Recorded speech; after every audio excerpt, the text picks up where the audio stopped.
মাননীয় সভাপতি।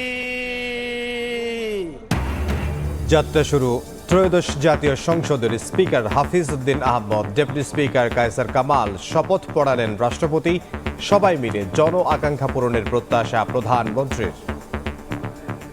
আমার রাজনীতি দেশ এবং জনগণের স্বার্থ রক্ষা করার সকল দলের নির্বাচিত প্রতিজন সংসদ সদস্যের সমর্থন এবং সহযোগিতা আশা করছি। আমরা এই মহান জাতীয় সংসদকে সকল যুক্তি, তর্ক আর জাতীয় সমস্যা সমাধানের কেন্দ্রবিন্দুতে পরিণত করতে চাই।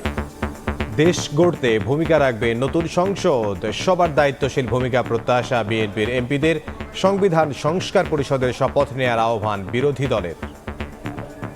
আজকের এই মুহূর্তের জন্য সমগ্র জাতি দীর্ঘ 17 বছর অপেক্ষা করেছে, সংগ্রাম করেছে, আন্দোলন করেছে, রক্ত দিয়েছে। নির্বাচিত সরকার যারা তাদের কাছে দায়বদ্ধ থাকবে, জবাবদিহি থাকবে। যারা বিরোধী দলে রয়েছেন তাদের সহযোগিতা বিশেষভাবে প্রয়োজন। আইনকে লঙ্ঘন করে তারা সংসদে যাচ্ছেন, তারা কতটুকু জনগণের প্রতি শ্রদ্ধাশীল থাকবেন সেটা নিয়ে এক ধরনের প্রশ্ন আমাদের মধ্যে রয়েছে। দেখছিলেন প্রধান শিরোনাম। দুপুরের সময় সঙ্গে আছি আমি ইমদাদুল হক। এবার অন্যান্য শীর্ষ সংবাদ। ইরান লেবাননে ব্যাপক হামলা, শতাধিক রকেট ছুড়ল হিজবুল্লাহ। তেহরানের প্রতিরক্ষা ধ্বংসের দাবি ট্রাম্পের। নিশ্চয়তা পেলে যুদ্ধ বন্ধের ইঙ্গিত পেজেশকিয়ানের। পাম্পে পাম্পে গাড়ির দীর্ঘ সারি, রেশনিংয়ে পূরণ হচ্ছে না চাহিদা। কারখানা ও নৌপথে পণ্য পরিবহনে আলাদা বরাদ্দ চেয়ে চিঠি। জ্বালানিবাহী জাহাজের নিরাপত্তায় নৌবাহিনী। ঈদযাত্রায় সিলেট উত্তরের যাত্রীদের ভোগান্তির শঙ্কা। চাঁদাবাজির বিরুদ্ধে সরকারের জিরো টলারেন্স।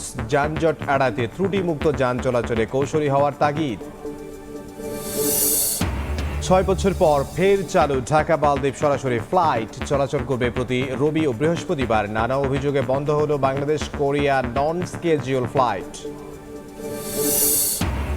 এবং ওয়েবসাইট খুলে কম খরচে তুরস্কে কিডনি প্রতিস্থাপনের প্রলোভন। বিদেশে পাঠানোর পর রোগীদের জিম্মি করে অর্থ আদায়। র্যাবের জালে প্রতারক চক্রের 5 সদস্য।